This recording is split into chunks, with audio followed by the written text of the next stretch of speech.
27 करोड़ लोग गरीबी रेखा से ऊपर आए हैं। सबसे बड़ा इशू है कि आप सरकार चुन सकते हैं लेकिन साबुन नहीं चुन सकते। हमारे देश के चीफ मिनिस्टर ने बोला कि लोगों को सिगरेट ज़्यादा पीनी चाहिए ताकि देश सुधर जाएगा, आगे बढ़ जाएगा। जवाहरलाल नेहरू जी, उनकी कैबिनेट, मेंबर्स ऑफ पार्लियामेंट, ये सब लोग क्या देशभक्त नहीं थे? आज का जो युवा है उसको ये लगता है कि अब कुछ नहीं हो सकता इस देश में। आपको क्या लगता है? आपके पास भी अच्छी खासी डिग्रीज थी, आपने कभी सोचा नहीं? मैंने अपनी नौकरी छोड़ दी बिना सोचे कि क्या करूंगा। मुझे ये भी नहीं पता था कि भाजपा के साथ करना है, कांग्रेस के साथ करना है, कुछ भी नहीं सोचा था, पता था। ये समझना बहुत जरूरी है कि मोदी सरकार का अप्रोच कैसे अलग है कई और सरकारों से। 50 करोड़ लोगों के पास हेल्थ इंश्योरेंस नहीं है, आयुष्मान भारत लाकर उनको दे देंगे। प्राइवेट सेक्टर कोई कुछ गलत काम ना कर दे, उसको रोक दें, लेकिन भारत से जुड़े रहिए, वो बहुत जरूरी है। और भारत में कई ऐसी कई ऐसे एरियाज हैं जिसमें भारत एक के बाद एक वर्ल्ड क्लास बनता जा रहा है। आप उसमें विषय कोई भी चुनिए जिसमें आपका इंटरेस्ट है। आपका मोटिव एक ही होना चाहिए, क्या मैं दुनिया में सबसे बड़ा एक्सपर्ट इस एरिया में बन सकता हूँ कि नहीं। अनएम्प्लॉयमेंट की जो दर है वो बढ़ती जा रही है। जनसंख्या हमारा बहुत बड़ा एसेट है। तो आई थिंक ये काफ़ी हमारे यूथ को सीखना चाहिए कि आप बड़े कमिटेड होके आगे बढ़े। आपको क्या लगता है उस तरीके से क्या नैरेटिव सेट करना चाहिए मीडिया को, सोशल मीडिया को, कि समझाया जा सके जनता को कि भाई वाकई ही विश्व में इस तरीके के हालात हैं, क्राइसिस हैं, उसकी वजह से महंगाई बढ़ रही है। यूएई में जो ऑयल का एक्सपोर्टर है उसमें ऑलरेडी 60% प्राइस बढ़ गया है पेट्रोल का। इंफ्रास्ट्रक्चर पे काफ़ी काम हुआ है। Young generation, they are flying to different countries abroad for their further studies. Brain drain is better than brain in the drain. जब हम बात करते हैं आईआईटी, आईआईएम, तो उसमें ये समझ आता है कि वो बच्चा जो भी आईआईटी या आईआईएम से करियर बनाता है तो उसका थॉट प्रोसेस होता है कि एक अच्छी कॉर्पोरेट नौकरी करना, विदेश में जाके रहना। लेकिन ऐसे भी लोग हैं जो शायद उससे कुछ अलग सोचते हैं। और आज मेरे पॉडकास्ट पावरनामा विद गीता, मेरे साथ एक ऐसी पर्सनालिटी है जिन्होंने आईएम से एमबीए किया, आईआईटी से इंजीनियरिंग की, कॉर्पोरेट में काम भी किया, लेकिन एकदम सब कुछ छोड़ के पॉलिटिकल पार्टी के साथ जुड़ गए। Welcome to my podcast Anuj Gupta ji. Sir, IIM से एमबीए और आईआईटी से इंजीनियरिंग करने के बाद पॉलिटिक्स की तरफ आना कितना बड़ा चेंज था ये? देखिए, मेरा इंटरेस्ट बचपन से ही स्कूल से कुछ टॉपिक्स में काफ़ी रहा है। जैसे इकोनॉमिक्स मैं काफ़ी पढ़ता था। और मेरे बचपन में भी मैं देखता था। मैं तो मिडिल क्लास फैमिली से आता था, लेकिन आसपास में आपको दिखता है कि गरीब लोग हैं, कुछ अपॉर्चुनिटी नहीं है। तो मुझे लगता था कि ये हमारी इकोनॉमिक्स ठीक नहीं है, हमारी पॉलिसी ठीक नहीं है, कुछ किया जा सकता है उसके बारे में। और वही सोच मेरी थी जब मैं आईआईटी गया, आईएम गया। और ये मेरा फंडामेंटल बिलीफ था कि कई लोग बोलते हैं कि अगर सही नेता आ जाए तो देश सुधर जाएगा, आगे बढ़ जाएगा। तो मैं हमेशा बोलता हूँ कि जब भारत इंडिपेंडेंट हुआ तो हमारे लीडर कौन थे? जवाहरलाल नेहरू जी, उनकी कैबिनेट, मेंबर्स ऑफ पार्लियामेंट, ये सब लोग क्या देशभक्त नहीं थे? इन्होंने अंग्रेजों की लाठियाँ खाई, उसके बाद भारत को आगे बढ़ाने का प्रयत्न किया, तो वो कहाँ फेल हो गए? ये मेरे हिसाब से फेल इस तरीके से हुए कि आज़ादी के बाद सरकार ने बोला कि आपके पास ये चॉइस है कि सरकार कौन-सी होगी। आप वोट कर सकते हैं, देश के प्रधानमंत्री को चूज़ कर सकते हैं। लेकिन आपके पास ये चॉइस नहीं है कि आप कौन-सा साबुन खरीदेंगे। साबुन वही खरीद सकते हैं जिसको लाइसेंस मिला हुआ है, जिस कंपनी को लाइसेंस मिलके जिसकी फैक्ट्री लगी है जो साबुन बना सकता है। तो ये सबसे बड़ा इशू है कि आप सरकार चुन सकते हैं लेकिन साबुन नहीं चुन सकते।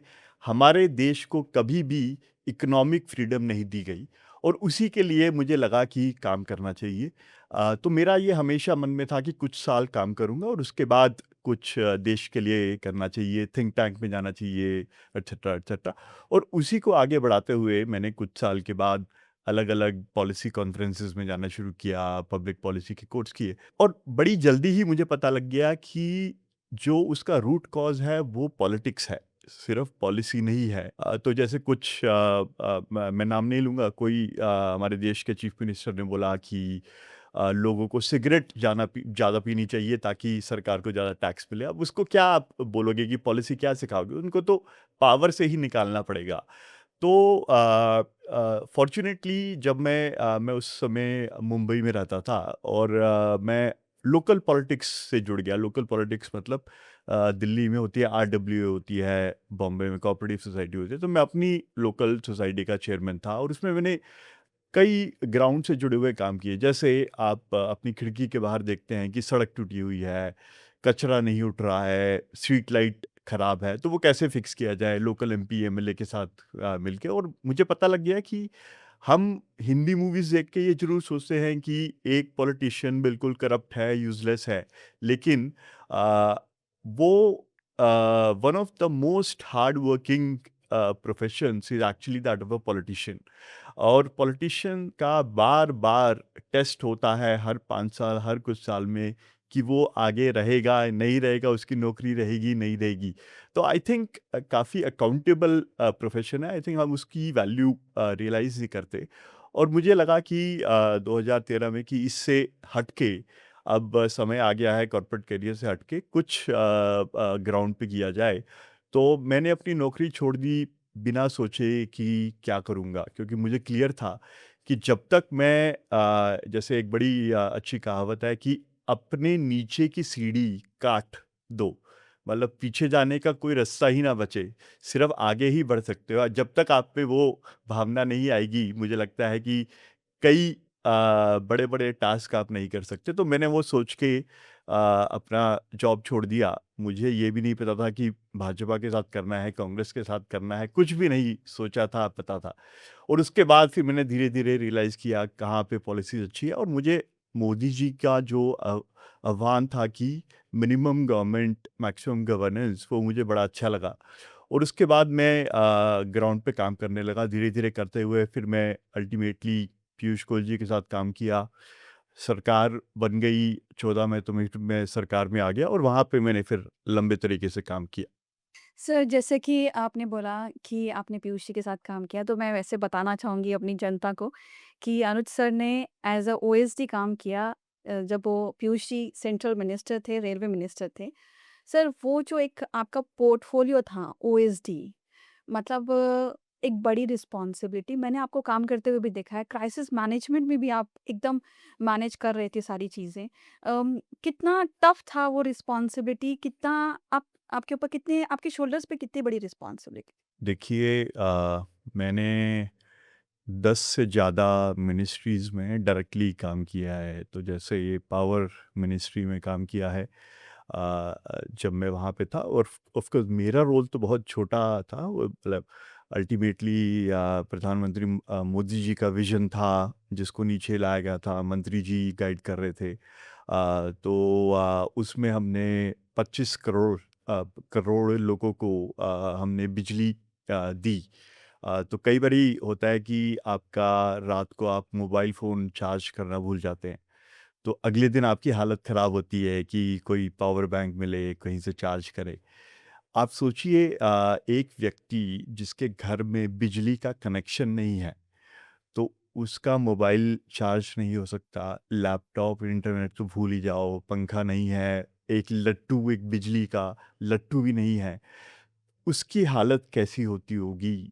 और ये बहुत दुःख की बात है कि 2014 में इतने साल 70 साल आज़ादी के बाद भी इतने लोग अंधेरे में थे। तो उसको मोदी सरकार ने एक के बाद एक हर एक उनमें से व्यक्ति को जोड़ा। और उससे काफ़ी फिर फ़ायदा हुआ। मैं ये भी कहूँगा कि अल्टीमेटली इकोनॉमी को भी फ़ायदा हुआ। ये लोग अपने बिज़नेस चालू कर पाए, नौकरियाँ कर पाए, एटसेट्रा, एटसेट्रा। तो आई थिंक ये समझना बहुत ज़रूरी है कि मोदी सरकार का अप्रोच कैसे अलग है कई और सरकारों से। तो सबसे बड़ा जो फ़र्क मुझे दिखता है कि मोदी सरकार की सोच काफ़ी बड़ी है। वो ये नहीं करते कि पायलट कर रहे हैं, कुछ लोगों के लिए कर दिया, फिर देखेंगे क्या होगा। जब वो शुरू करते हैं तो सीधे बोलते हैं कि 70 करोड़ लोगों का बैंक अकाउंट नहीं है, 1 साल में हम सबको दिला देंगे। 50 करोड़ लोगों के पास हेल्थ इंश्योरेंस नहीं है, आयुष्मान भारत लाकर उनको दे देंगे। तो सोच बड़ी है, इम्प्लीमेंटेशन काफ़ी बड़े स्केल पे होता है और बड़ी जल्दी होता है, स्पीड से। तो वो मैंने देखा, आपने रेलवे का बात किया और बड़े-बड़े हादसे होते थे जब जब पीयूष जी बने रेल मंत्री, तो उसको बड़े सिस्टमैटिकली ढंग से एड्रेस किया गया कि क्या उसके रीज़न हैं। कई रेलवे फाटक फॉर एग्ज़ाम्पल फाटक नहीं है कहीं पे कोई बंद करने वाला नहीं है, उसको सबको ठीक से एड्रेस किया गया। उसका उसका रिज़ल्ट जो है वो था कि ऑलमोस्ट 3 साल, साल के मेरे ख़्याल से 400-500 लोग हादसों में शिकार हो जाते थे। वहाँ से 3 साल एक भी व्यक्ति की जान नहीं गई, एक भी पैसेंजर की जान नहीं गई। तो हम वहाँ से कहाँ पहुँचे, आई थिंक वो सबसे बड़ा समझने की बात है। और वो हुआ इसी तरीके से कि स्टेप बाय स्टेप सिस्टमैटिकली कैसे इसको सॉल्व किया जाए और उससे जो ज़मीन से जुड़ा हुआ आदमी है, उसको डायरेक्टली फ़ायदा हुआ। हम हमेशा बात करते हैं कि मोदी सरकार ने ये किया, मोदी सरकार ने ये नहीं किया। मतलब जनता ये समझने को रेडी क्यों नहीं है कि सेंट्रल गवर्नमेंट का एक अलग काम होता है और स्टेट गवर्नमेंट का अलग काम होता है। तो स्टेट लेवल जो सरकार होती है उसका रोल कितना इम्पोर्टेंट होता है एक स्टेट को चलाने के लिए? देखिए, मैं एक चीज़ क्लियर करना चाहता हूँ कि लोगों की एक्सपेक्टेशन जो मोदी जी से है, भारत सरकार से है, वो पहले तो एक बहुत बड़ा सिग्नल है कि जिससे कुछ मिलने की उम्मीद हो, उसी से अपेक्षा करते हैं। ये जहाँ कुछ हो भी नहीं है, वहाँ पे तो कोई सोचता भी नहीं है कि कुछ होगा। तो ये तो मैं कहूँगा अच्छी चीज़ है। लेकिन ऑफ़ कोर्स भारत में राज्यों का बहुत बड़ा रोल है। जैसे अभी आजकल पेट्रोल प्राइस के बारे में काफ़ी जी। चल रही है बात कि बढ़ रहे हैं रेट। मैं आपको 2 तथ्य बताऊँगा इसके बारे में। एक, पिछले 4 साल में जो भारत सरकार टैक्स लगा रही है पेट्रोल पे, वो 1/3 हो गया है। तो कब ₹32 से ₹12 अप्रॉक्सिमेटली हो गया है। आज कुछ राज्यों में जो टैक्स है, वो ऑलमोस्ट 3 गुना है जो भारत सरकार लगा रही है। करेक्ट। तो इसकी वजह से हम देखते हैं कि एक जगह ₹85 लीटर पेट्रोल मिलता है और एक जगह ₹113 लीटर पेट्रोल मिलता है। तो उसमें समझने की बात है कि राज्यों का काफ़ी बड़ा रोल है। जी, जी। भारत सरकार को भी कुछ करना पड़ेगा और राज्यों को भी करना पड़ेगा। ये सिर्फ़ बोलने से नहीं होगा कि भारत सरकार ही सब कुछ करे या मोदी जी खुद करें, वो तो काफ़ी कुछ कर ही रहे हैं। तो लेकिन पॉज़िटिव साइड में ये भी है कि जो कहते हैं कि कॉम्पिटिटिव और कोऑपरेटिव फेडरलिज्म, मतलब राज्यों में एक कंपटीशन भी होगा और वो कोऑपरेट भी करेंगे भारत सरकार से और आपस में। वो भारत की सबसे बड़ी शक्ति है, मैं ये कहूँगा। और आज जैसे मैं कई निवेशकों को की हेल्प करता हूँ, एडवाइस करता हूँ और वो जाते हैं राज्यों में, तो एक तरह से राज्य सरकारों का क्या अप्रोच रहता है कि चीफ मिनिस्टर के पास अगर आप जाएँगे, तो वो कमरे को बंद कर देंगे, लॉक कर देंगे और चाबी फेंक देंगे और कहेंगे कि आप हमें बताइए आपको क्या चाहिए, हम वो देंगे। जब आप अनाउंस कर देंगे कि आप यहाँ पे इन्वेस्ट कर रहे हैं और इतनी नौकरियाँ उत्पन्न कर रहे हैं, तभी हम आपको जाने देंगे। तो आई थिंक काफ़ी स्टेट्स इसमें बहुत अग्रेसिव हैं, चाहे वो गुजरात है, इवन तमिलनाडु हो गया, महाराष्ट्र हो गया। तो आई थिंक वो भारत के लिए सबसे अच्छी चीज़ है और अल्टीमेटली काफ़ी reforms government of India level पे हो गए हैं। अब मेरे ख्याल से काफ़ी ज़रूरत है कि राज्यों में करेक्ट। फर्दर रिफ़ॉर्म्स हो और आगे बढ़े उससे। देश बदल रहा है, प्रगति कर रहा है, विकास कर रहा है। लेकिन कहीं न कहीं आपको अभी भी लगता है कि कुछ पॉलिसीज़ ऐसी हैं, जहाँ पे मोदी गवर्नमेंट कहीं न कहीं पीछे रह गई। देखिए अगर हम ये सोचना ही बंद कर देंगे कि हम इम्प्रूव नहीं कर सकते तो फिर तो हम ख़त्म ही हो जाएँगे। तो हमेशा एक पॉलिसी तो इम्प्रूव कर सकते हैं। और मैं उसमें जो फंडामेंटल प्रिंसिपल है पॉलिसी बनाने के लिए उसमें आई थिंक एक चीज़ शायद और ज़्यादा कर सकते हैं। वो ये है कि अल्टीमेटली जो पॉलिसीज़ ग्राउंड लेवल पे इम्प्लीमेंट होती है वो हमेशा सरकार नहीं करती, प्राइवेट सेक्टर ही आगे बढ़ के करता है और प्राइवेट सेक्टर ही मोस्ट ज़्यादातर नौकरियाँ उत्पन्न करता है, ज़्यादा अपॉर्चुनिटीज़ वहीं से आती है। तो अगर आप प्राइवेट सेक्टर की बात नहीं सुनेंगे, नहीं समझेंगे कि उनकी क्या प्रॉब्लम्स हैं और उसको कैसे सॉल्व कर सकते हैं, तो एक गैप रह जाएगा। जैसे कुछ हमने देखा है पीएलआई स्कीम्स लेके आई मोदी सरकार, काफ़ी अच्छे से कुछ स्कीम्स चली, कुछ स्कीम्स उतनी नहीं चली। तो मुझे लगा उसमें थोड़ा-सा गैप रह गया कि ये अप्रोच रह गई कि प्राइवेट सेक्टर कोई कुछ गलत काम ना कर दे, उसको रोक दें। कुछ कहीं गलत पैसा ना ले जाएँ। तो वो सोचते-सोचते जो सही लोग हैं, जो सही कंपनीज़ हैं, वो भी फ़ायदा नहीं उठा पाई उन स्कीम्स का।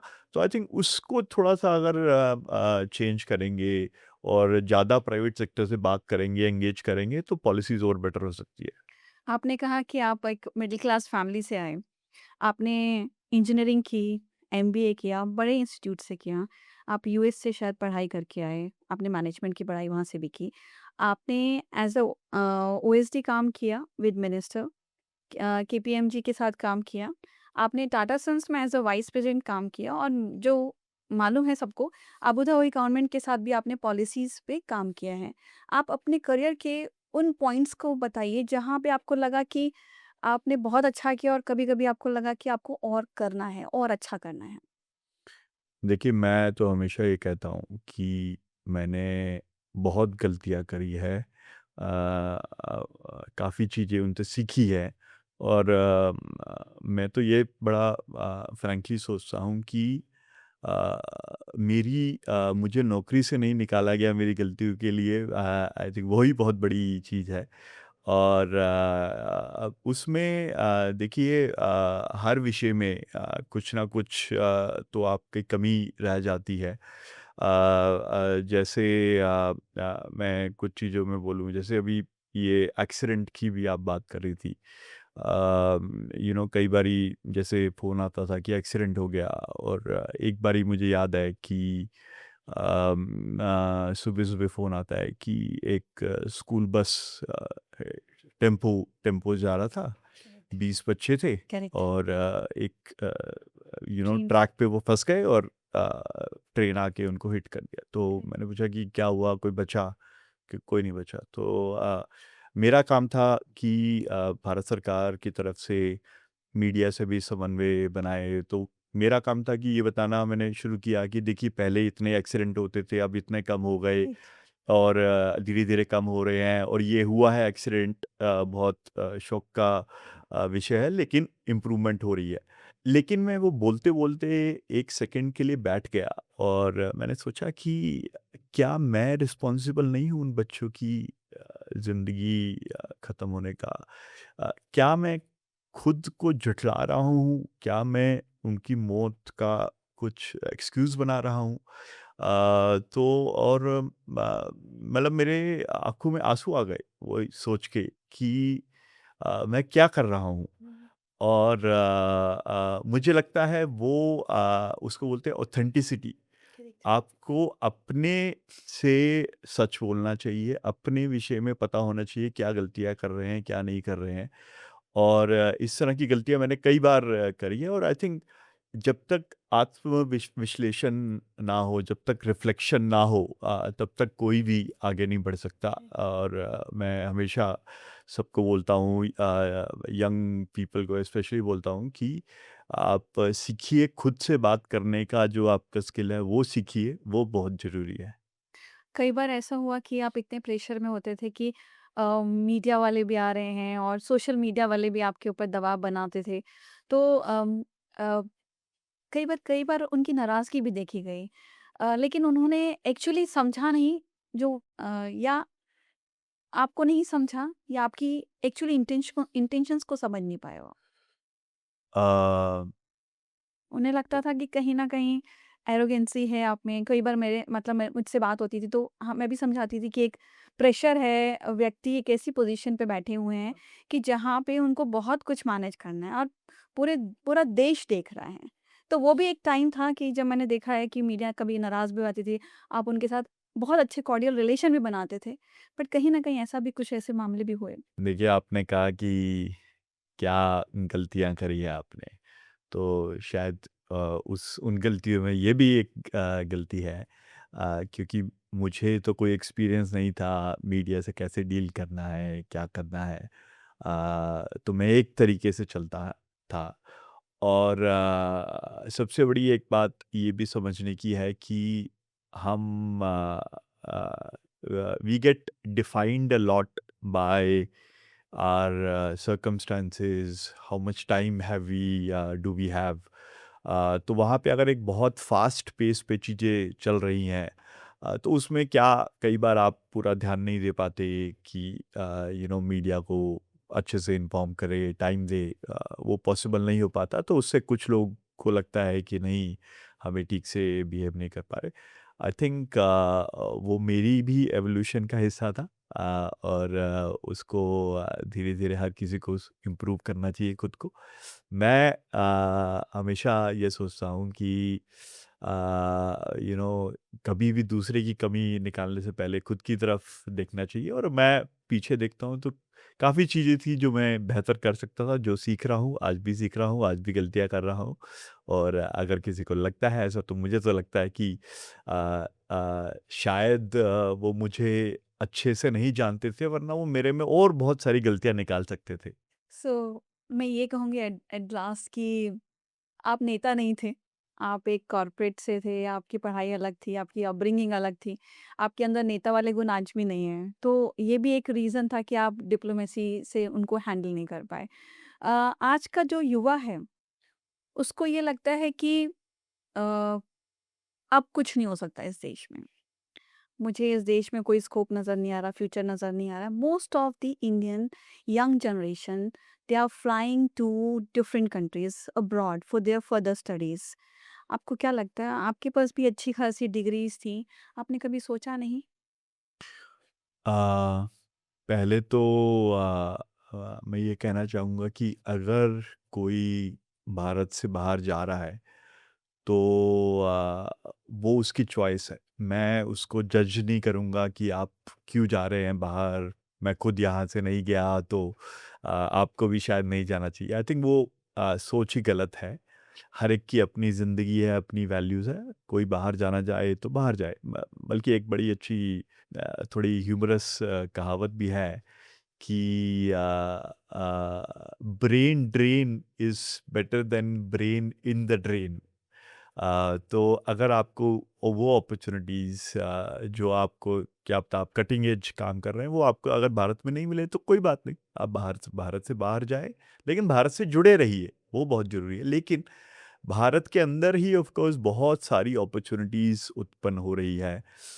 जैसे सबसे बड़ी जो चीज़ हुई है पिछले 10 सालों में, कि 27 करोड़ लोग गरीबी रेखा से ऊपर आए हैं। तो इतना इतना बड़ा जो चेंज हुआ है, वो अब काफ़ी पूरे देश को चेंज कर देगा। ये सारे लोग फॉर एग्ज़ाम्पल एक कंज़्यूमिंग क्लास बनेंगे, अपनी नौकरियाँ करेंगे, अलग-अलग अपॉर्च्युनिटीज़ बनाएँगे। और भारत में कई ऐसी कई ऐसे एरियाज़ हैं जिसमें भारत एक के बाद एक वर्ल्ड क्लास बनता जा रहा है। जैसे आप देखेंगे यूएस में, अगर आप कोई मेडिसिन लेते हैं, तो उसका ऑलमोस्ट मेजॉरिटी इंडिया से आता है। या पिछले कुछ सालों का ही आप देखें, पोर्ट्स, जैसे पोर्ट इंफ्रास्ट्रक्चर पे काफ़ी काम हुआ है। Port of course is very critical, जो भी इंपोर्ट एक्सपोर्ट होता है सारा उसके थ्रू होता है। अगर वो ठीक से काम नहीं करेंगे, तो हमारी ओवरऑल इकोनॉमी कॉस्ट बढ़ जाएगी, सब कुछ हो जाएगी। और हम अगेन वो हिंदी मूवीज़ को देख के सोचते हैं कि भैया पोर्ट पे कोई कस्टम का ऑफिसर होगा, वो कुछ अलग तरीके से काम करेगा, सब काम धीरे होगा, एटसेट्रा एटसेट्रा। मैं आपको एक फैक्ट बताना चाहता हूँ कि भारत में पोर्ट की एफिशिएंसी नापते हैं टर्न अराउंड टाइम से, कि कोई शिप आया, उसमें कितना टाइम लगेगा उसको अनलोड करने में और कितने फिर वो वापस जाएगा। तो भारत में लगता है 0.9 डेज़ एक एवरेज है शिप का टर्न अराउंड टाइम। और आप, अगर मुझे नहीं इसके बारे में ज्ञान है, तो मैं सोचूँगा कि भारत में तो काफ़ी हालत ख़राब होगी और दुनिया में तो इससे बहुत आगे होंगे।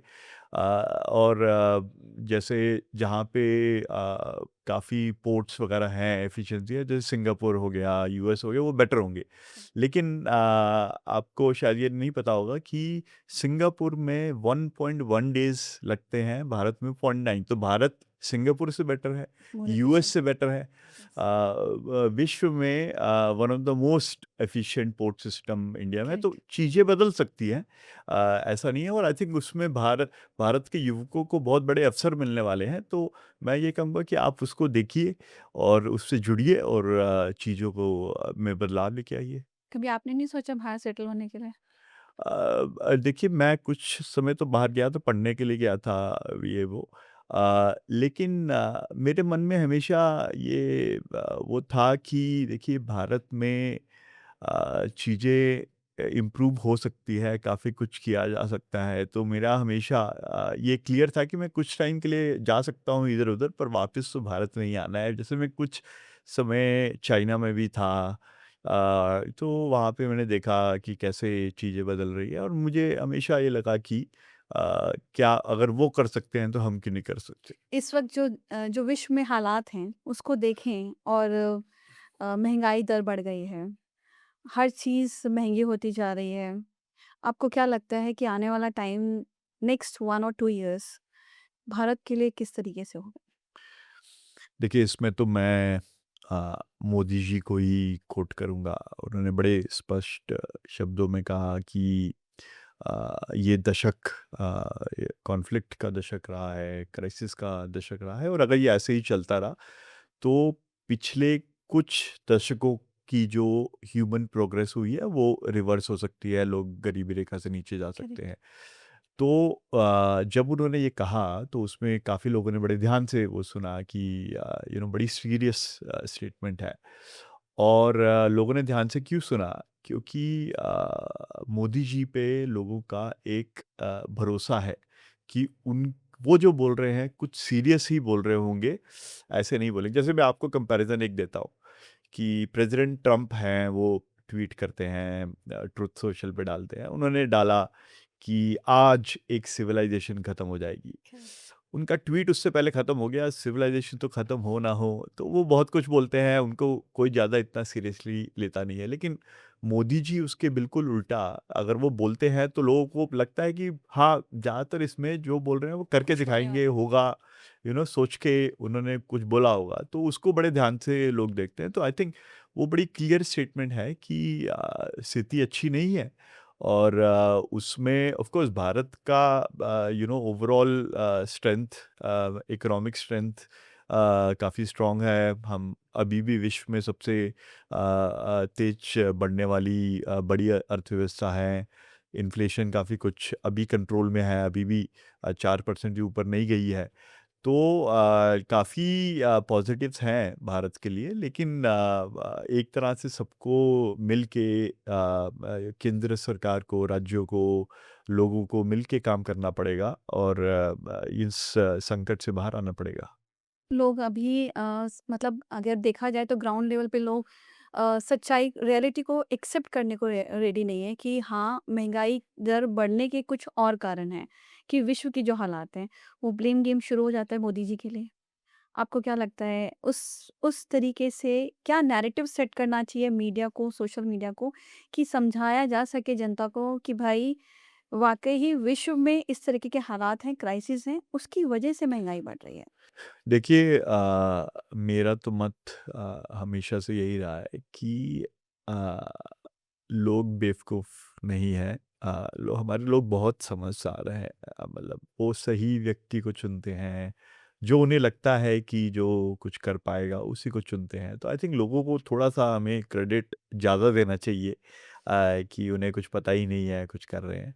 तो जैसे मैंने पहले बताया कि आप अगर कुछ तथ्य रखेंगे लोगों के समक्ष कि देखिए राज्य का ये रोल है, भारत सरकार का ये रोल है, ये डेटा है, इस तरीके से बढ़ रहा है। आप देखिए यूएई में जो ऑयल का एक्सपोर्टर है, उसमें ऑलरेडी 60% प्राइस बढ़ गया है पेट्रोल का। यूएस में 50% बढ़ गया है। तो करेक्ट, ये अगर उन देशों में यूएस भी कोई ऑयल इम्पोर्ट नहीं करता उसमें, तो एक्चुअली सब लोकल है, तब भी उसका इतना प्राइस बढ़ गया है। करेक्ट, तो इतना प्राइस बढ़ा है, आई थिंक ऐसे तथ्य अगर मीडिया लेके आए और दिखाए कि देखिए ये हुआ है हमारे यहाँ, तो अभी ₹5 का फॉर एग्ज़ाम्पल अभी बढ़ा है, 3 अभी तक 3 हाइक्स में। तो उससे लोगों को भी क्लैरिटी आएगी कि क्या-क्या हुआ है, बाहर क्या है, अंदर क्या है, कौन क्या कर सकता है। और आई थिंक जैसे आप बात कर रहे थे, लोगों में ये भी काफ़ी क्लैरिटी है कि हमें ऑल्टरनेटिव्स कैसे यूज़ करने हैं। जैसे हमारे निर्भरता की बात करते हैं प्रधानमंत्री, तो उसकी वजह से हमारे देश में कोयला है पूरा, हम उधर से माइन करते हैं, उससे पावर हमारी चलती है। तो हमारी पावर डिपेंडेंट नहीं है कि बाहर से कुछ आएगा तो फिर हमारे चलेगा। उसकी वजह से आप देखे होंगे बिजली के रेट नहीं बढ़े हैं। बिजली की जितनी डिमांड बनी है वो सब सप्लाई हो रही है, बल्कि मैं तो कहूँगा वो बिजली उत्पन्न करने वाली कंपनियाँ सोच रही है कि और थोड़ी-सी डिमांड बढ़ जाए, हमारे पास में बहुत पावर है। तो आप बिजली का यूज़ करके इलेक्ट्रिक व्हीकल चला सकते हैं, जो मैंने देखा टू व्हीलर्स में तो आप देखते ही होंगे, हमारे देश में जितने इलेक्ट्रिक व्हीकल बिक रहे हैं, उसमें से 60% तो टू व्हीलर ही है। करेक्ट। तो कितने लोगों को बड़ा क्लियर है कि देखिए इतना सस्ता हो जाएगा, उसका कोई पेट्रोल से इंक्रीज़ से कोई लिंक नहीं है। चाहे आप इलेक्ट्रिक हॉट प्लेट से यूज़ करके खाना बनाएँ, वो एक अलग चीज़ काफ़ी लोग कर रहे हैं। सोलर लगाए घर पे, उसका यूज़ करे, काफ़ी लोग कर रहे हैं। तो आई थिंक लोग समझदार हैं, वो काफ़ी कुछ कर रहे हैं। कई बार उनको पता नहीं होता कि ये तथ्य है, वो आई थिंक मीडिया अगर वो लेके आएगी तो उससे और फ़ायदा होगा। अनुज सर, पिछले कुछ सालों में ये देखा गया है कि आईआईटियंस जो हैं, अ, मतलब हर हर पेरेंट का सपना होता है उसका बच्चा आईआईटियन हो, इंजीनियरिंग करे, आईआईटी से इंजीनियरिंग करे। लेकिन अभी कुछ ऐसी खबरें आ रही हैं, ऐसे आंकड़े आ रहे हैं कि उनको भी प्लेसमेंट नहीं मिल रहा है वर्ल्ड वाइड। उसके विषय में आपका क्या कहना है? आई थिंक एक तो मैं ये कहूँगा कि अ, प्लेसमेंट के लिए ही कोई कोर्स करना, आई थिंक शायद मेरे ख्याल से इतना सही रिज़ल्ट नहीं देता, जितना मिलना चाहिए। आई थिंक आपको किसी भी एरिया में जाना है, जैसे मैं इतनी आईआईटी बोला है, मैं एक्चुअली प्लेसमेंट में गया ही नहीं, मुझे वहाँ से नौकरी नहीं मिली। तो मतलब मैंने नहीं ली और फिर उसके बाद मैंने कुछ और किया। तो आज तो बहुत अपॉर्चुनिटीज़ है हर किसी के पास। चाहे वो खुद का काम करने का इतना बड़ा अपॉर्चुनिटी हो। जैसे मैं आपको एक एग्जांपल देता हूँ, और आज के टाइम में जहाँ एआई इतना प्रोमिनेंट हो गया है, यूएस में एक एंटरप्रेन्योर थे, हैं, एक पर्सन की कंपनी है। उन्होंने एक पर्सन की कंपनी ने सारा अपना काम ऑटोमेट किया। एआई उनकी मेल भेजता था, मार्केट का रिसर्च करता था, सब कुछ करता था। एक पर्सन की कंपनी की वैल्यूएशन हो गई $1 बिलियन। घर पे बैठ के वो काम करते थे, सब अपने उन्होंने लगा रखे थे, तो वो 1 बिलियन पहुँच गए। तो अगर वो पहुँच सकते हैं, तो और वो चाहे वो यूएस में बैठे, चाहे दिल्ली में बैठे, चाहे मनीला में बैठे, उससे कोई फ़र्क नहीं पड़ता, वही काम कर रहे हैं। तो आई थिंक हमारे युवकों को ये समझना पड़ेगा कि बहुत बड़ी अपॉर्च्युनिटी है, और मैं ये, मेरा जो मत है कि एआई से क्या होगा कि एआई के युग में आपको सही आंसर पता है उसकी ज़्यादा वैल्यू नहीं है। आपको सही क्वेश्चन अगर पता है तो उसका सही आंसर आपको मिल सकता है। तो उससे होगा क्या कि जितने आप अपने काम में अच्छे होंगे, उतना आप एक्चुअली आगे बढ़ सकते हैं तेज़ी से। तो उसमें अगर आप मीडियोकर हैं, मीडियोकर और एक्सपर्ट के बीच का डिफरेंस बढ़ता जाएगा। तो ऑलमोस्ट काफ़ी बड़ा डिफरेंस हो जाएगा और ऑलमोस्ट हो जाएगा कि एक क्लास ऑफ सुपर ह्यूमंस बन जाएगी और then everybody else. But it will not be कि जो नीचे लोग हैं उनको अपनी बेसिक रिक्वायरमेंट्स नहीं मिलेगी, कंफर्ट नहीं मिलेगा, उनको मिलेगा सब कुछ। लेकिन जो आगे बढ़ जाएंगे एक्सपर्ट्स, वो अलग लेवल पे पहुंच जाएंगे। तो अब हमारे को, मैं बार बार यही कहता हूँ यूथ से कि देखिए, आप कोई भी कोर्स कर रहे हैं, कुछ भी कर रहे हैं, आप उसमें विषय कोई भी चुनिए जिसमें आपका इंटरेस्ट है।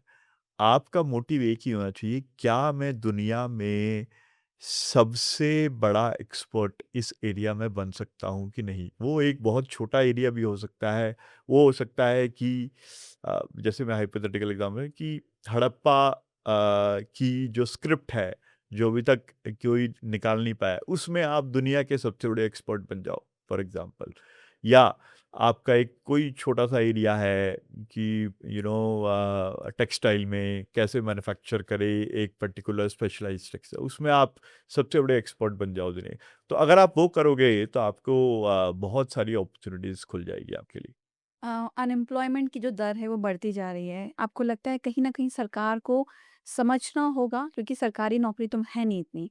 सरकार को समझना होगा कि प्राइवेट सेक्टर के साथ मिलके कुछ ऐसे प्रोग्राम्स क्रिएट किए जाएँ जहाँ पे एम्प्लॉयमेंट बढ़ाई जा सके लोगों के लिए। मेरा मत इससे थोड़ा अलग है। आप बोल रहे हैं प्राइवेट सेक्टर के साथ काम करके कुछ किया जाए। आई थिंक सरकार का सबसे बड़ा जो रोल है वो है कि काफ़ी सेक्टर्स में उनका हाथ काफ़ी फैला हुआ है, उनको एक्चुअली पीछे हटना पड़ेगा ताकि प्राइवेट सेक्टर अपना काम कर सके। सो जैसे प्रधानमंत्री जो बोलते हैं ईज़ ऑफ डूइंग बिजनेस और ईज़ ऑफ लिविंग, तो करेक्ट। सरकार का काम है कि आप देखिए उनके जो काम करने का तरीका है, उसमें कैसे हम बाधा ना बने। अगर सरकार वही कर दे तो मेरे ख़्याल से काफ़ी नौकरियाँ उत्पन्न हो सकती है। सरकार के पास इतनी, मैं तो मानता हूँ कि इतनी कैपेसिटी भी नहीं है, इतना विज़डम भी नहीं है कि वो डिसाइड करे कौन-सा सेक्टर ये है, कौन-सा बताए। करेक्ट। अगर इतनी कैपेसिटी होती तो वो बहुत कुछ कर चुके होते अभी तक। करेक्ट।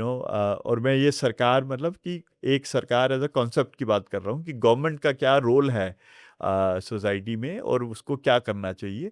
जैसे मैं इसके बारे में आपने जैसे बोला कि नौकरियाँ उत्पन्न करे, उसके लिए काम करे। आई थिंक सरकार का जो मेन रोल है वो 3 बड़े-बड़े रोल हैं कि सबसे पहले तो, और जो कोई और नहीं कर सकता उस तरीके से। एक तो है कि लॉ एंड ऑर्डर आप ठीक से करें, चाहे वो बॉर्डर के उस तरफ हो, इस तरफ हो। जिसमें फॉर एग्ज़ाम्पल मैं आपको एक ध्यान में लेके आऊँ कि जो 3 क्रिमिनल एक्ट्स चेंज हुए हैं, भारत न्याय संहिता वगैरह, उसमें प्रोविज़न है जो होम मिनिस्टर ने पार्लियामेंट में कहा कि इस तरीके से डिज़ाइन करें कि 3 साल में आपको जस्टिस मिल सकता है। वो एक बहुत बड़ा चेंज है जो आज मुझे लगता है कि भारत सरकार ने एक्चुअली किया है। एजुकेशन में आप देखें, जिससे एजुकेशन से ही कोई क्वालिफ़ाइड बनता है जिसको नौकरी मिलती है फर्दर। एजुकेशन में ये सबसे ज़रूरी है कि लर्निंग आउटकम्स क्या हैं। करेक्ट। लर्निंग आउटकम्स में अगर आप डेटा देखें, एक इंडिपेंडेंट स्टडी होती है, असर करके एक स्टडी होती है। उन्होंने ओपनली बोला है कि हमारी हिस्ट्री में सबसे ज़्यादा जो इम्प्रूवमेंट हुई है वो पिछले साल हुई है, और वो क्यों हुई है? क्योंकि न्यू एजुकेशन पॉलिसी लेके आए हैं। तो एजुकेशन में फॉर एग्जांपल काफ़ी काम किया है। हेल्थ में मैंने जैसे बोला 50 करोड़ लोगों को हेल्थ इंश्योरेंस दिया। तो आई थिंक वो है काम सरकार का। करेक्ट। सरकार का काम ये नहीं है कि सेक्टर चूज़ करे, प्राइवेट सेक्टर के लिए काम करे। वही मेरी बात, मैं वापस जाता हूँ कि हमें जो सरकार का जो कोर काम है वो करे। करेक्ट। सरकार ये साबुन बनाने के काम में ना जाए या एयरलाइन चलाने के या होटल चलाने के काम में ना जाए। सर, मेरे पास एक मैसेज आया। उनका ये कहना है कि अभी कुछ पॉलिसीज़ जो हैं, उसमें कुछ चेंजेस लाने की ज़रूरत है। क्या आपको लगता है? कौन-सी पॉलिसीज़? सर, एक तो यूजीसी। नहीं, देखिए, यूजीसी तो काफ़ी कॉम्प्लिकेटेड मुद्दा है, लेकिन मैंने पॉलिसीज़ का जो सबसे बड़ा इशू है वो है अप्रोच का इशू, जो जिसके बारे में मैंने पहले बोला कि अगर आप जो लोग उससे प्रभावित होंगे उनसे बात नहीं करेंगे तो आपकी पॉलिसी इतनी इफेक्टिव नहीं हो पाएगी। और एजुकेशन के बारे में तो मैंने बोला ही कि काफ़ी पॉजिटिव काम हुआ है। करेक्ट। इसका मतलब ये नहीं कि और नहीं हो सकता, ऑफ कोर्स काफ़ी चीज़ों में होना चाहिए।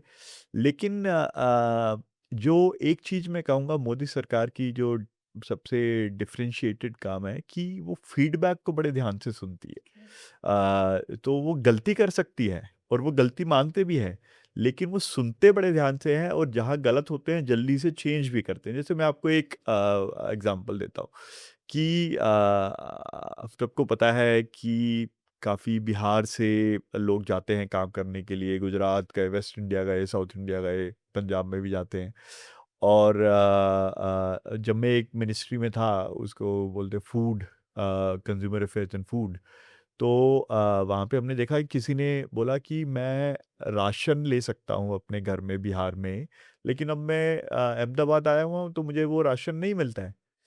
तो हमने वो देख के एक स्कीम बनाई, उसको बोलते हैं one nation one ration card, correct. कि आपका राशन कार्ड कहीं का भी हो, आप एक लोकल दुकान के पास जाके ले सकते हैं। करेक्ट। तो हमने सोचा कि उसका डेटा जब आएगा तो उसमें दिखेगा कि राज्यों से, अलग-अलग राज्यों से एक राज्य का आदमी दूसरे राज्य से राशन ले रहा है। लेकिन जब हमने डेटा को ध्यान से देखा तो ये निकल के आया है कि एक्चुअली हो क्या रहा है कि एक सिटी के अंदर ही लोग एक राशन शॉप की बजाय दूसरी राशन शॉप से राशन ले रहे हैं। तो उससे पता लगा कि कौन सी राशन शॉप्स अच्छे से काम नहीं कर रही है, ये क्वालिटी नहीं दे रही है, आउट ऑफ स्टॉक रह रही है और लोग फिर अच्छी राशन शॉप्स के पास जाके खरीद रहे हैं। तो उसके उसकी वजह से सरकार के पास डेटा आया कि हम किस राशन शॉप को ज़्यादा प्रोत्साहन दें, किसको आगे बढ़ाएँ और किसको शायद बंद करने की ज़रूरत है या टाइट करने की ज़रूरत है। तो सरकार ने फीडबैक सुना, उसने सोचा एक तरीके से काम करे और अल्टीमेटली देखा कि डेटा कुछ और बोल रहा है, तो कुछ और फ़ायदा भी हुआ।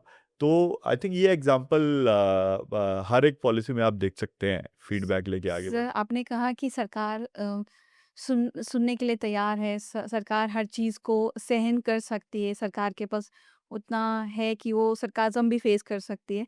हाल ही में शेखर सुमन ने कहा कि अगर सरकार के खिलाफ कुछ भी बोलते हैं तो वो ट्वीट या कुछ भी पोस्ट होता है वो डिलीट हो जाता है। इसके विषय में आप क्या कहना चाहते हैं? देखिए, शेखर सुमन जी का तो शो कैंसल नहीं हुआ, ये तो मेरी नॉलेज में नहीं है।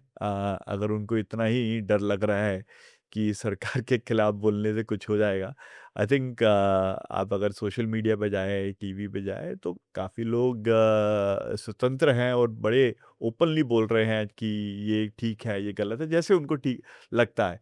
तो मुझे लगता है कि ये एक हव्वा थोड़ा क्रिएट किया गया है, जहाँ पे ऑफ कोर्स जहाँ पे नेशनल सिक्योरिटी का इशू है, जहाँ पे और बच्चों के शोषण का विषय है, उसमें ऑफ कोर्स वो सोशल मीडिया से हटाए जाते हैं। और ये कोई भारत में हो रहा है ऐसा नहीं है, इसको पूरी दुनिया में, जैसे हम कई जगह कई देशों में काम है, इंडोनेशिया में भी एक सिमिलर पॉलिसी है कि इस तरह के ट्वीट्स हटाएंगे और वो करेंगे। तो अगर ऐसा कुछ होता कि जो सरकार को क्रिटिसाइज़ करेगा उसको नहीं करने दिया जाएगा, तो मेरे ख़्याल से हमारे शायद आधे मीडिया आउटलेट्स फिर वो बंद हो जाएँगे, ऐसा कुछ है नहीं। सर, मुझे लगता है उनको शायद अभी तक ये इतना ज्ञान नहीं है कि चाहे वो चाइना हो चाहे यूएई हो, censorship is always there in different countries like Singapore also. They keep a check on social media and media. But unfortunately हमारे यहाँ तो कहते हैं ना वो फ्रीडम ऑफ स्पीच है ही। करेक्ट। अच्छा, एक सवाल है। ये व्यक्ति जो हैं वो बेरोज़गार हैं, उन्होंने एक सवाल पूछने के लिए बोला कि सरकार से एक सवाल भारत देश की, आप सरकार तो नहीं हैं लेकिन आप बहुत क्लोज़ली एसोसिएटेड हैं। एक सवाल भारत देश की जनसँख्या को देखते हुए और अपनी अर्थव्यवस्था को देखते हुए क्या सच में हमारे देश को स्टैच्यू ऑफ यूनिटी की ज़रूरत थी? इसमें भी देखिए मेरा मत थोड़ा-सा अलग है। जनसंख्या के बारे में बोला, जनसंख्या हमारा बहुत बड़ा एसेट है, हमारी प्रॉब्लम नहीं है।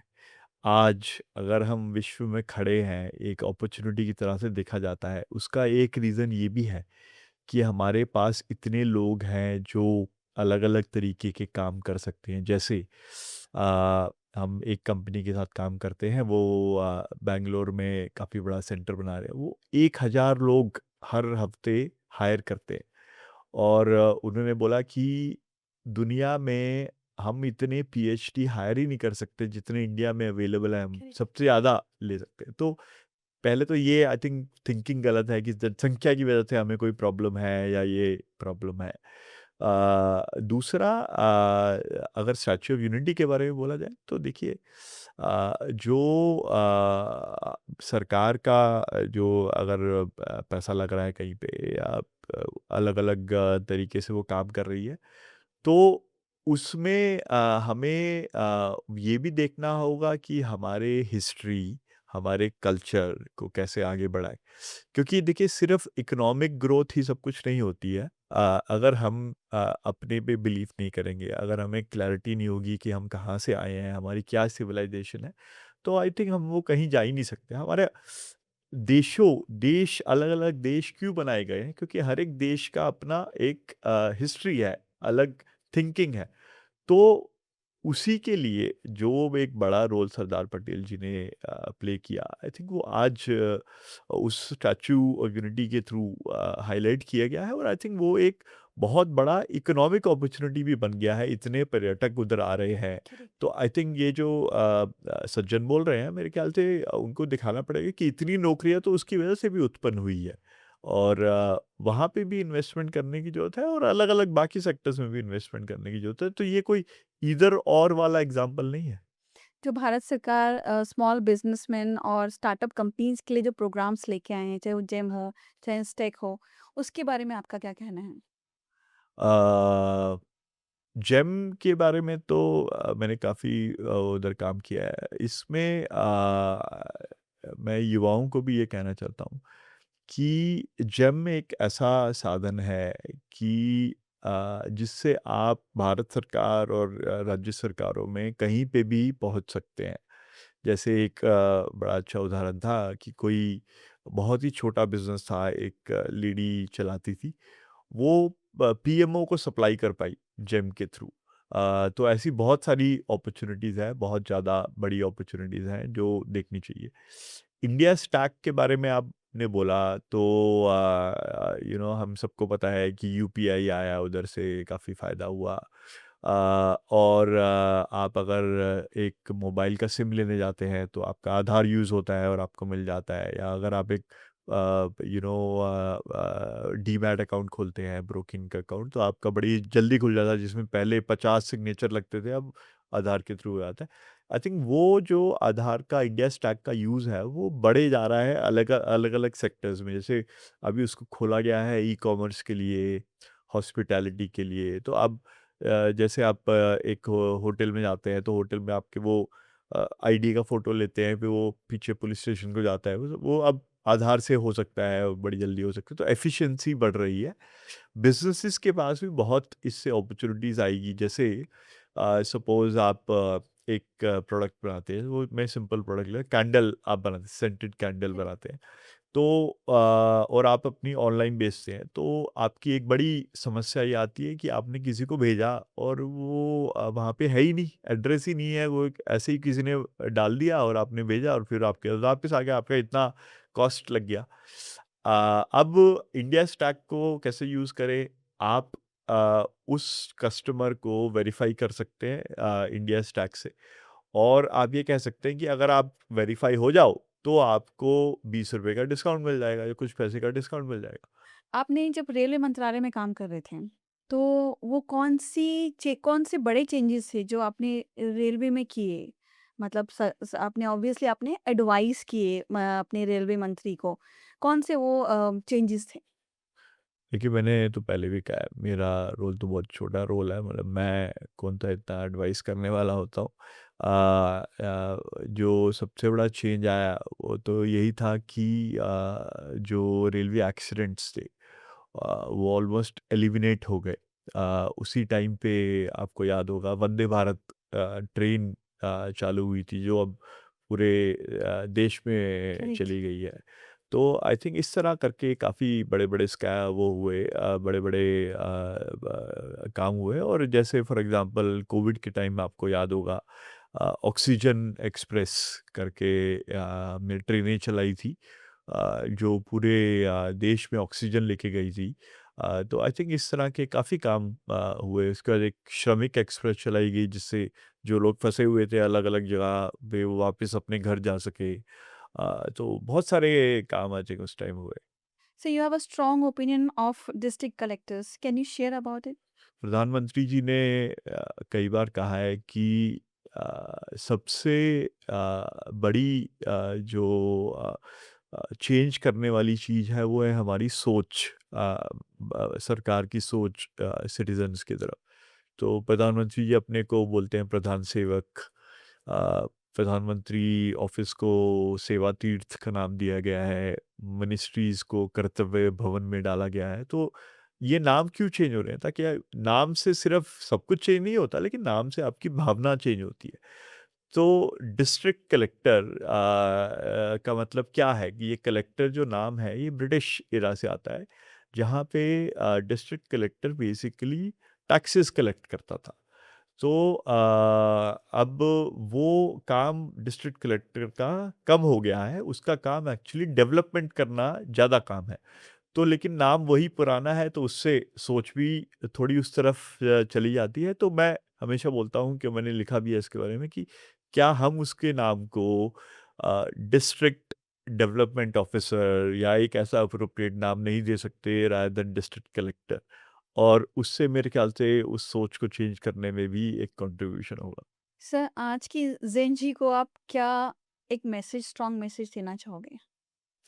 अ, मैं उनको रियली 3 चीज़ें मैं कहना चाहूँगा। एक तो आप सत्य के साधक बनिए, ये सबसे ज़रूरी है। मतलब कि you should try to figure out what is right, the truth. जब तक आप उसको फर्स्ट प्रिंसिपल लेके नहीं चलेंगे, तो बाकी सब कुछ बेमाना हो जाएगा, कि कुछ कर पाए, नहीं कर पाए। दूसरा, एक बारी आपको लगा कि कुछ चीज़ सही है, कुछ सत्य है, तो उसके लिए सब कुछ आप झोंक दें, सब कुछ आप उसमें लग जाइए। जैसे मैंने बोला, एक बड़ी अच्छी कहावत है इसके बारे में, बर्न द शिप्स। तो एक स्पेनिश लोग जब अमेरिका गए, मेक्सिको में उन्होंने लैंड किया, तो जिस शिप में वो गए थे, उन्होंने वो शिप्स जला दी कि कुछ वापस जाने के लिए नहीं है, अब आगे ही बढ़ना है। तो आई थिंक ये काफ़ी हमारे यूथ को सीखना चाहिए कि आप बड़े कमिटेड होके आगे बढ़े। अपने ये ना हो कि आप कॉन्फिडेंस लूज़ कर जाएँ कि ये भी कर रहे हैं, ये भी देख लेते हैं, दूसरा भी देख लेते हैं, ये बैकअप प्लान है। उसको आई थिंक कम आप सोचें इसके बारे में, कि एक बार कमिटेड होके हम बिल्कुल आगे बढ़ें। और उसके लिए लास्टली आई थिंक कोई सब्स्टिट्यूट नहीं है हार्ड वर्क का। करिए। आई थिंक ये युवा पीढ़ी भी काफ़ी कुछ इसमें कर रही है, और कोई भी अच्छी चीज़ बिना मेहनत के बिल्कुल अपने को कमिट करने के सिवाय नहीं आती है। सो नेल्सन मंडेला ने कहा है, if you can't fly, you should start running, if you can not run, या, यू शुड या, start walking, if you cannot walk, then you should start crawling, at या, least do something. राइट। सो मुझे भी लगता है कि आज की जो युवा पीढ़ी है, कहीं न कहीं वो एक एक रूम में ही बैठ गई है, खेलना-कूदना जो बाहर जाके खेलते थे। आपको लगता है कहीं न कहीं वो चीज़ें पीछे रह गई हैं, जो हमारा दौर था, हम एक टेबल लैंप में भी पढ़ लेते थे, आज सारी फैसिलिटीज़ हैं, उसके बावजूद भी कहीं न कहीं कुछ न कुछ कमी है आज उनकी जो अपब्रिंगिंग में। अगेन मैं अपनी मेरी जो बेसिक फ़िलॉसफ़ी है थोड़ी-सी अलग है। हर जनरेशन सोचती है कि अगली जनरेशन में कुछ ना कुछ कमी है, और हम बड़े जजमेंटल हो जाते हैं। देखिए, जो आज़ादी है, लिबर्टी है, उसका बेसिक प्रिंसिपल यही है कि आप रिस्पेक्ट करोगे दूसरे की चॉइस को जिससे आप एग्री नहीं करते हो।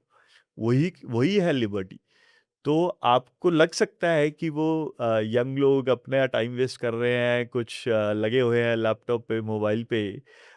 लेकिन आपके पास मुझे लगता है कि हमारे पास उसका जजमेंट देने की जजमेंट नहीं देना चाहिए उस पे। आई थिंक हमें रिस्पेक्ट करना चाहिए कि हर किसी की इंडिविजुअल चॉइस है। और मुझे जो लगता है मैं बहुत ऑप्टिमिस्टिक हूँ, मेरे ख्याल से हमारी युवा पीढ़ी हमसे बहुत आगे जाएगी। आप सोच भी नहीं सकते वो जो कर लेंगे। तो मैं तो कहूँगा आपको अगर दिल लगता है तो आप कमरे में बैठ के काम करिए, आपका दिल है तो आप बाहर खेलिए। जैसे आपके दिल में है, आपको लगना चाहिए वो ठीक है, उसके लिए मेहनत करिए, जी तोड़ मेहनत करिए। और इससे आप बिल्कुल डरिए मत कि ये कोई हमारे पेरेंट्स बोलेंगे कि ये ठीक है, नहीं है। जो उनको ठीक लगता है मेरे ख्याल से तो वो करना चाहिए। It's actually it's lovely talking to you sir and आपने बहुत सही बात बोली, जो भी करो दिल से करो। Thank you so much sir. Thank you.